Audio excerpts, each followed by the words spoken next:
Want to study in Germany? Then Excella is the best option. Admissions with scholarships available. Call 9881 96666. 300 మంది ప్రాణాలు పట్టాల మీద చెల్లా చెదురైనటువంటి దుర్ఘటన అది. దాదాపు 200 మంది కొన ప్రాణంతో కొట్టుమిట్టాడుతున్నటువంటి దుర్మార్గ స్థితి ఇది. దాదాపు 1000 మంది గాయాల పాలై ఏం జరిగిందో ఇంకా తెలుసుకోలేని స్థితిలో ఉన్నటువంటి అమానవీయ ఘటన ఇది. ఇదే బాలాసోర్ రైలు ప్రమాదం.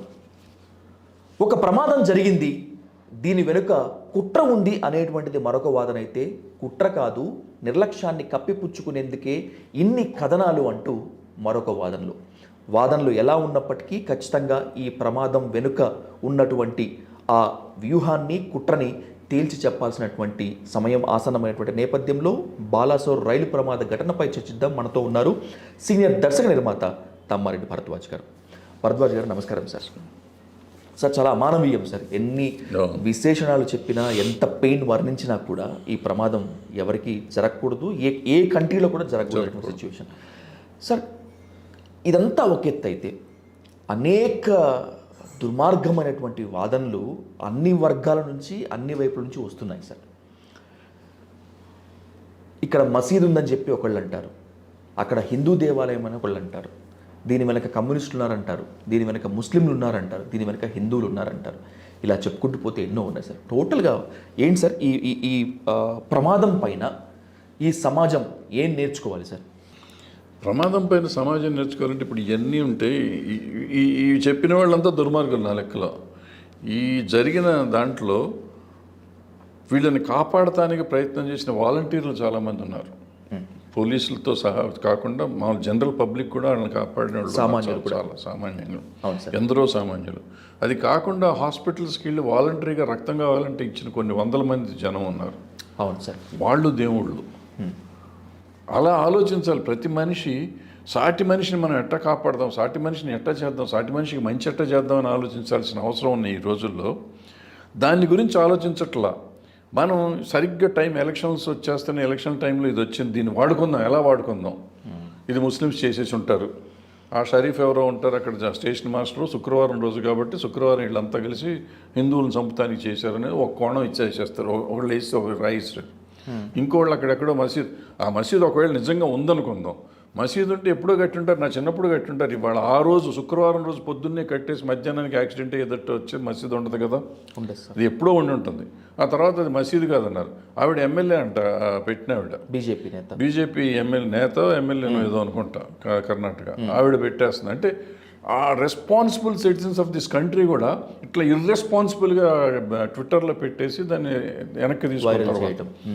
ఏమిటిది, ఎవరిని మోసం చేద్దామన్నారు. ఇంకో కోణం ఎవరు అంటారు, కమ్యూనిస్టులు ఉన్నారు కాబట్టి బీజేపీ ప్రభుత్వం ఉంది కాబట్టి బీజేపీ ప్రభుత్వాన్ని పడేయాలంటే బీజేపీ దీనికోసం పడేశారండి. ఇంకోటి రిజర్వేషన్లు వచ్చినాయి కాబట్టి వీళ్ళందరూ ఎక్స్పర్టైజ్ లేని వాళ్ళంతా వచ్చేసారు, దానివల్ల వాళ్ళు లేకపోవటం వల్ల చచ్చిపోయారు. అసలు ఇప్పుడు అన్నీ కంప్యూటరైజ్ అయిపోతున్నాయి మేజర్గా. అవును సార్, ఆ సిస్టమ్ అంతా మెజారిటీ కంప్యూటరైజ్ సిస్టమ్, ఆటోమేటిక్గా జరుగుతూ ఉంటుంది అది. సో మానవ తప్పిదం సగం కంప్యూటర్ తప్పిదం ఉంది దాంట్లో. సో ఇవన్నీ మనం దాన్ని ఎట్లా ఎక్స్పోర్ట్ చేసుకోవాలి. యాక్చువల్గా కంప్యూటరైజ్ అయిన కాడి నుంచి చాలా వరకు తగ్గినాయి యాక్సిడెంట్స్ సార్. ఇంకోటి ఏంటంటే పాపం ఏ మాటకి ఆ మాట మినిస్టర్ గారు అక్కడికి వెళ్ళాడు, ఏదో చూసి వచ్చాడు, తర్వాత ప్రధానమంత్రి గారు కూడా వెళ్ళారు. ఏం చేశారనేది పక్కన పెట్టండి, అట్లీస్ట్ వెళ్ళొచ్చారు. సో వాళ్ళు రెస్పాన్సిబిలిటీగా కనపడ్డారు అనేది వరకు ఓకే. బట్ మనం ఈ కాన్స్పిరసీ థియరీస్ మనం ఎక్కడికక్కడ పంపించడం ఏంటి? ఈ థియరీస్ పెట్టి మనం ఎవరిని మోసం చేద్దాం. ఎవ్రీ ఎలక్షన్ వచ్చిందంటే ఎక్కడ ఏ కాన్స్పిరసీ దొరుకుతుందో ఆలోచించి కొత్త థియరీ వదిలిపెట్టేసి మనం గెలవటం కోసం దేశంలో ఉన్న సమాజంలో ఉన్న అందరినీ చెడగొడటానికి ప్రయత్నం చేయటం అనేది ఎంత దరిద్రం. ఎందుకంటే దరిద్రం ప్రపంచంలో ఉండదు. ఈ మన దేశం అంటే ఎక్కడికి వెళ్తున్నాం, మనం ఏం చేద్దాం అనుకుంటున్నాం అనేది నాకు అర్థం కావట్లేదు. చాలా బాధాకరమైన విషయం. ఇప్పుడు జరిగింది అన్ని దగ్గర కొన్ని 1000 మంది ఇంకా హాస్పిటల్స్లో ఉన్నారు, 300 మంది చచ్చిపోయారు, ఇంకో 1000 మందిలో 200 మంది సీరియస్గా ఉన్నారు. వీళ్ళందరినీ గురించి మనం ఆలోచించి మనం ఏం చేయగలం వాళ్ళకి సాయం. వాళ్ళ చాలామందికి వాళ్ళ పిల్లలకి వాళ్ళకి ఎవరు చచ్చిపోయారో కూడా తెలియట్లా, బాడీస్ గుర్తుపట్టలేనట్టుగా ఉన్నాయి. ఎవరు పిల్లలు పోయారో, ఎవరు ఉన్నారు, పెద్దవాళ్ళు పోయారో, పిల్లలు పోయారో ఏంటో అని వాళ్ళు ఏడుస్తూ ఉంటే మనం వాళ్ళకి సహాయం చేయడానికి ప్రయత్నం చేయటం వదిలేసి ఈ కాన్స్పిరసీ థియరీస్ చేసుకుని దీన్ని ఎలక్షనీరింగ్కి ఎలా వాడుకోవాలి అనుకుని దీన్ని ఎట్లా మన మతపరంగా వాడాలి అని ఆలోచించుకుంటా ఏ మతం వాళ్ళైనా ట్రై చేయటం అనేది చాలా తప్పు కదా. Yes sir. ఇంత దరిద్రంగా ఆలోచించే సమాజం తయారవుతుందంటే మనం 70 సంవత్సరాలు స్వతంత్రం వచ్చినాక ఆజాదీకి అమృత మహోత్సవం అనుకుంటా, అమృతం కాదు కదా, మనం విషాన్ని చిందిస్తున్నాం, విషాన్ని పంచుతున్నాం మనం. ఈ విషం చిమ్మటం ఆగకపోతే నెక్స్ట్ జనరేషన్కి అసలు ఈ దేశం ఏమైపోతుందో ఆలోచించాల్సిన పరిస్థితి ఉంటుంది. ఇండియా ఈ షైనింగ్ అనేటువంటిది ఇప్పుడు ప్రతి ఒక్కరు చేస్తున్నటువంటి నినాదం సార్. అభివృద్ధిలో దూసుకెళ్ళిపోతున్నాం, కొన్ని సందర్భాల్లో ప్రపంచ దేశాలు కూడా భారత్ వైపు ఆసక్తిగా ఆశ్చర్యంగా చూస్తున్నాయని చెప్పి మన వాళ్ళంతా చెప్తున్నారు సార్. ఇదేనా సార్ భారత్ డెవలప్మెంట్ అంటే? అదే డెవలప్మెంట్ అంటే అంతే కదా. మరి ఇప్పుడు మనకి ఇంతకు ముందున్న మన ఆస్తులు లేవు. ఇప్పుడు ఎల్ఐసి అమ్మేస్తానికి ట్రై చేస్తున్నాం, కొంత అమ్మేసాం. రైల్వేస్ అమ్మేస్తానికి ట్రై చేస్తాం, ఇది కూడా ప్రైవేట్. సెక్యూరిటీ కూడా ప్రైవేట్కి వెళ్ళినారు. డిఫెన్స్ కూడా బయట ప్రైవేటైజ్ అయిపోయింది చాలా కొంతవరకు డిఫెన్స్.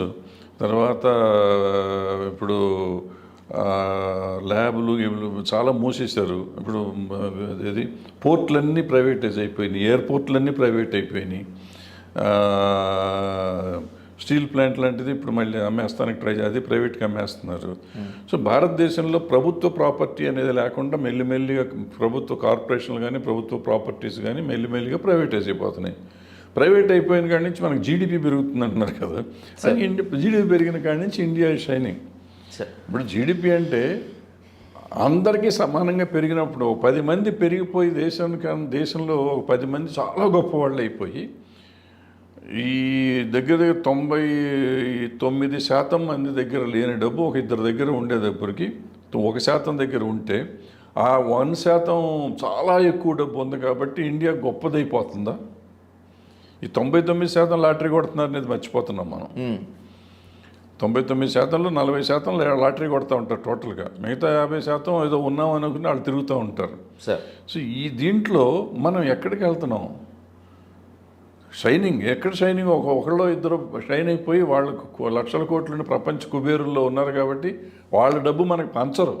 జీడిపిలో నెంబర్ ఇస్తారు, నెంబర్కి పనికి వస్తున్నారు కానీ వాళ్ళ డబ్బు పంచమని అడుగుతానికి కూడా వాళ్ళు కష్టపడి సంపాదించిన వాళ్ళ డబ్బు వాళ్ళదే. బట్ నేనేమంటానంటే మిగిలిన వాళ్ళు కూడా సంపాదించుకునేటట్టు మనం చెయ్యాలి కదా, వాళ్ళని కూడా ఈక్వల్గా తయారు చేయాలి కదా. ఇవాళ ఆకలితో చచ్చిపోయే వాళ్ళు ఎందుకున్నారు? ఇవాళ నువ్వు ఇన్ని కోట్ల మందికి బియ్యం రేషన్ ఫ్రీగా ఇస్తాను ఎందుకు అంటున్నావు? అంటే నీ లెక్కలో ఇంతమంది అడుగుతుంటున్నారు నీకు అర్థం. రేషన్ ఎందుకు ఫ్రీగా ఇవ్వాలి, ఇంకోటి ఎందుకు ఫ్రీగా ఇవ్వాలి? చదువు చెప్పించండి వాళ్ళకి, వైద్యం ఫ్రీగా ఇవ్వండి, చదువు ఫ్రీగా ఇవ్వండి, వాళ్ళని మనుషులు కాళ్ళ మీద నిలబడేటట్టు చేయండి. ఈ మత భేదాలు కుల భేదాలు ఎందుకు ఉంటున్నాయి? మనం ఎందుకు కొట్టుకుసస్తున్నాం ఇవాళ? ఈ కులం అంటున్నాం, హిందువులు అంటారు, క్రిస్టియన్స్ అంటారు, ముస్లిమ్స్ అంటున్నారు. ఎందుకు ఈ దరిద్రం అంతా? వీళ్ళంతా మనతో పాటు పుట్టినోళ్ళేగా. అవును సార్. అది హిందువులు ముస్లింలు అని అంటున్నారు ఇవాళ. హిందువులు ముస్లింలు ఎవరు? హిందువులు ఇండియన్స్ కాదా వాళ్ళు? ముస్లిమ్స్ క్రిస్టియన్స్ అంటున్నారు, వాళ్ళు మన భారతీయులు కాదా? వాళ్ళలో ఎవరన్నా వేరే తోలోళ్ళు ఉన్నారా? వాళ్ళందరూ ఇక్కడ లోకల్ టాలెంటే కదా. మీకు ఎవరన్నా ముస్లిమ్స్ కొంచెం ఇంకా పాత తరం నుంచి ఎవరైనా ఉన్నారేమో కొంచెం, కానీ 1 or 2%. బట్ మిగతా క్రిస్టియన్స్ అయితే ఎవరు లేరు, తెల్ల తోలోళ్ళు ఎవరు లేరు కదా. వాళ్ళంతా కన్వర్టెడే. ఈవెన్ ముస్లిమ్స్ కూడా majority of the Muslims are converted. So వీళ్ళంతా హిందువులని మనం అనకపోయినా Indians, they are all Indians. వాళ్ళందరూ భారతీయులే. నా లెక్కలో భారతీయులందరూ హిందువులే. నమ్మకం ఒక్కొక్కడికి ఒక్కొక్కటి నమ్మకం. మరి హిందువుల్లో 3 కోట్ల మందిని ఎందుకు నమ్ముతున్నాం? ఒక రాముడిని నమ్మినోడు కృష్ణుని నమ్ముడు, కృష్ణుని నమ్మినోడు శివుడిని నమ్ముడు. శైవులు వైష్ణవులను మనం ఎందుకు కొట్టుకుంటున్నాం? చరిత్రలో ఎంతకాలం నుంచి కొట్టుకున్నాం? మనమేమన్నా శుతిమంతులమా? మరి ముస్లిమ్సే కొట్టుకుంటున్నారు, లేకపోతే క్రిస్టియన్స్ వచ్చి గొడవ చేస్తున్నారు అంటానికి మనం వైష్ణవులు శైవులు ఎందుకు కొట్టుకున్నారు, ఎందుకు చంపుకున్నారు? ఎన్నున్నాయి, ఎన్ని చెప్పుకుంటూ పోతే ఇంత చరిత్ర ఉంటుంది. అవును సార్. సార్ 1956 సెప్టెంబర్ 2వ తేదీన మహబూబ్ నగర్ జడ్చర్ల మధ్యలో ఒక రైలు ప్రమాదం జరిగింది సార్. ఆ రైలు ప్రమాదానికి నైతిక బాధ్యత వహిస్తూ అప్పటి రైల్వే శాఖ మంత్రి లాల్ బహదూర్ శాస్త్రి రాజీనామా చేశారు. సరే, దాని తర్వాత నెహ్రూ దాన్ని స్వీకరించలేదు, యాక్సెప్ట్ చేయలేదు, అది వేరే విషయం సార్. ఇప్పుడున్న పొజిషన్లో సార్ అలాంటి పారదర్శకమైనటువంటి రాజకీయాన్ని, బాధ్యతాయుతమైన రాజకీయ నేతల్ని కనుక కోరుకోవటం అత్యాశ అవుతుందా సార్? అంటే కోరుకోవటం అత్యాశ అవుతుంది. ఆ తర్వాత కూడా ముగ్గురు చేశారు, ముగ్గురు మంత్రులు, ముగ్గురు రైల్వే మినిస్టర్స్ రిజైన్ చేశారు. సో అఫ్కోర్స్ వాళ్ళకి కూడా యాక్సెప్ట్ చేయలేదు. ఒక ప్రభు గారిది ఒకటి మాత్రం యాక్సెప్ట్ చేసి ఆయన మార్చేసినట్టున్నారు. ఆయన తీసేద్దాం అనుకుని ఉంటారు, ఆయన యాక్సెప్ట్ చేశారు అట్లా అఫీషియల్గా. సార్ సో ఎప్పటికప్పుడు జరుగుతూనే ఉంది. కొంతమంది అంటే మాట్లాడుకొని చేసేది. ఇప్పుడు ఆయన చేసింది నిజంగా చేయనని చెప్పి వెళ్ళిపోయారు ఆయన, లాల్ బహదూర్ శాస్త్రి గారు. తర్వాత మ్యానిపులేటెడ్ రిజిగ్నేషన్స్ అనమాట అయ్యి ఉంటాయి అనుకుంటున్నాను నేను. అంటే ఇప్పుడు రాజకీయం రాజకీయం అంటే త్యాగం ఒరిజినల్ ఆ రోజుల్లో. ఈ రోజుల్లో రాజకీయం అంటే బిజినెస్, వ్యాపారం చేసుకోవడానికి వస్తున్నారు. ఇప్పుడు మీరు ఎమ్మెల్యేలు, ఎంపీలు, వీళ్ళందరూ రాజ్యసభ మెంబర్లు వీళ్ళందరినీ తీసుకోండి, లిస్టు తీసుకోండి. దగ్గర 8,000 మంది ఉంటారు భారతదేశంలో. వీళ్ళందరూ కలిపి వీళ్ళల్లో 70% కోటీశ్వరులు, బాగా కోటీశ్వరులు, మామూలు కోటీశ్వరులు కూడా కాదు. అంటే 30% మామూలు వాళ్ళు ఉంటారు, యావరేజ్ పీపుల్ ఉంటారు. ఇవాళ పేదవాడికి ఎమ్మెల్యే అయ్యే అర్హత కానీ ఎంపీ అయ్యే అర్హత కానీ లేదు. డబ్బు ఉన్నవాడిదే రాజ్యం, డబ్బు ఉన్నవాడే చట్టం చేసేది డబ్బు ఉన్నవాడు, ఓటేసేది ఎవడు డబ్బు లేనివాడు. డబ్బు లేనివాడికి డబ్బు ఉన్నవాడు చట్టం చేసే పరిస్థితిలో ఉంటే చట్టసభల్లో ఎన్నుకునే పరిస్థితి ఉంది మన దేశంలో. Okay sir. సో వాళ్ళు మనకేం చేస్తారు, వాళ్ళ లెక్క ఏంటంటే నీకు డబ్బులు ఇచ్చి కదా ఓటుకి నేను గెలిచాను, ఇంకా నీకు చేసేదంటే తొక్క సరిపోయింది, ఇచ్చింది చాలే ఎలక్షన్ టైంలో అనుకునే పరిస్థితి వాళ్ళు ఉంటారు. సో ఈ పద్ధతులన్నీ మారాలి మన సమాజంలో. ఇవన్నీ మారిన రోజున మంచి జరుగుతుంది. డబ్బు లేని ఓటు వేసే రోజు, సామాన్యుడు ఎమ్మెల్యే అవ్వగలిగిన రోజు, సామాన్యుడు ధైర్యంగా, రాజకీయ నాయకుడు ధైర్యంగా ప్రజల్లోకి రాగలిగిన రోజు, సెక్యూరిటీ లేకుండా రాగలిగిన రోజు. గాంధీ గారు అర్ధరాత్రి ఆడపిల్ల ఒంటరిగా రోడ్డు మీదకి వెళ్తే స్వతంత్రం వచ్చినట్టు అని చెప్పాడు ఆయన. ఇవాళ రాజకీయ నాయకులు మగవాళ్ళు అయ్యుండి ఒంటరిగా రోడ్డు మీదకి వెళ్ళే ధైర్యం ఉందా?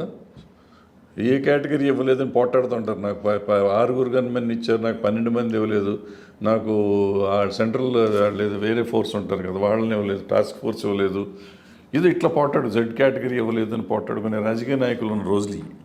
అంటే వీళ్ళు ప్రజల్లోకి ధైర్యంగా బయటకు వచ్చేవాళ్ళు ఎవరు లేరు.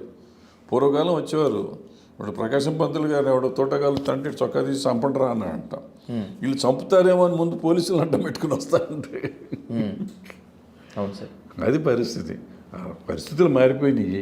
మనం వ్యాపారం చేసుకుంటున్నాం. వ్యాపారం అంటే ప్రజలు కూడా అదే చేస్తున్నారు. డబ్బు తీసుకుని ఓటేసినప్పుడు వ్యాపారం కాదు, వీళ్ళు వ్యాపారమే చేస్తున్నారు. అవును sir. So they should not expect anything from anybody. ఏదో కార్పొరేట్ లాగా డబ్బులు ఇచ్చి ఉద్యోగం తెచ్చుకుంటున్నాం, లేకపోతే డబ్బులు ఇచ్చి వాళ్ళు ఉద్యోగం తీసుకున్నారు, ఆ తెచ్చుకున్న ఉద్యోగం వాళ్ళు డబ్బు సంపాదించుకుంటున్నారు. సో వాళ్ళని తప్పు పడటానికి ఏం లేదు సార్. ధర్మంగానే జరుగుతుంది. ధర్మం 4 పాదాల మీద ఉన్నట్టు భారతదేశం. సార్, ప్రమాదాలు జరిగినప్పుడు, ప్రజల ప్రాణాలు గాల్లో కలిసిపోయినప్పుడు ప్రభుత్వాలు ఖచ్చితంగా నైతిక బాధ్యత వహించి తీరాల్సిందే సార్. కానీ ఇప్పుడున్న పొజిషన్స్లో సార్ దీని వెనుక కుట్రకోణం ఉంది అని చేతులు దులిపేసుకున్నటువంటి పరిస్థితి. ఒక రిటైర్డ్ సిబిఐ చీఫ్, ఒక సీనియర్ ఐపీఎస్ ఆఫీసర్ ఇలాంటి ప్రమాదాలు జరిగినప్పుడు కుట్రకోణం ఉంది అని చెప్పటం అలవాటైపోయింది. అసలు నివేదిక వచ్చేటప్పటికీ అసలు నిజాన్ని ప్రజలు మర్చిపోతారు, ఎవరు మర్చిపోతారు. ఈ బాధ్యత రాహిత్యం ప్రభుత్వాల్లో ఎట్లాగా కొట్టొచ్చినట్టు కనిపిస్తుంది సార్. ప్రజల్లో కూడా అంటున్నారండి. ఇవాళ పేపర్లో లేదు న్యూస్, మొన్న అయిపోయింది 3 రోజులు. ఇంకా రేపటి నుంచి అసలు మర్చిపోతారు. 3rd పేజ్ 4th పేజ్కి వెళ్ళిపోయింది. ఇంకో 2 రోజులు పోతే అసలు ఒక కాలము పావులో కాలం సెంటిమీటర్ రాస్తారు. ఓకే, అయిపోయింది, దాన్ని మర్చిపోతారు. మనం చాలా షార్ట్ మెమరీ మనకి కూడా, ప్రజలకు కూడా. సో దాని గురించి ఏమైపోయారు పాపం, 1000 మంది ఏమయ్యారు, వాళ్ళ ఇంట్లోకి వెళ్ళారా లేదా, మిగిలిన వాళ్ళకి వాళ్ళ బంధువులు దొరికారా లేదా అనే బాధ మనకి ఎవరికన్నా ఉందా? మనకెవరికి లేదు. మనకి కానీ ప్రభుత్వాలకు కానీ ఎవరికి లేదు. అది నడిచిపోయింది, అది అయిపోయింది కదా. నెక్స్ట్ ఏం చేయాలి? ఇప్పుడు ఎలక్షన్ వచ్చేస్తుందేమో, ఎలక్షన్ గురించి ఆలోచిద్దామా, నాకు టికెట్ ఇస్తాడా ఎవరా, ఈ ఆలోచనలే ఉంటాయి కదా మనందరికీ. సార్ దాని మీద ఆలోచిస్తూ ఉంటారు. సో మానవతా కోణం అనేది ఉన్నవాళ్ళు ఉన్నారు. ఇప్పుడు మనం ఇందాక అనుకున్నట్టు 300 మంది రక్తం ఇస్తానికి ఎందుకు వెళ్ళారు? మానవతా కోణం ఉంది. దగ్గర దగ్గర 100-200 మంది వాలంటరీగా పనిచేసి ఆ బాడీస్ తీస్తానికి కానీ జనాన్ని కాపాడటానికి కానీ ఎంత చేశారు వాళ్ళు. ఒట్టి పోలీసులతో అయ్యేది కాదు అది. అంత పెద్ద యాక్సిడెంట్ నుంచి సేవ్ చేయటం. సో జనరల్ పబ్లిక్ చాలామంది చేశారు. వాళ్ళు మనుషులు, వాళ్ళు దేవుళ్ళు, వాళ్ళు అన్సంగ్ హీరోస్ అంటే వాళ్ళు.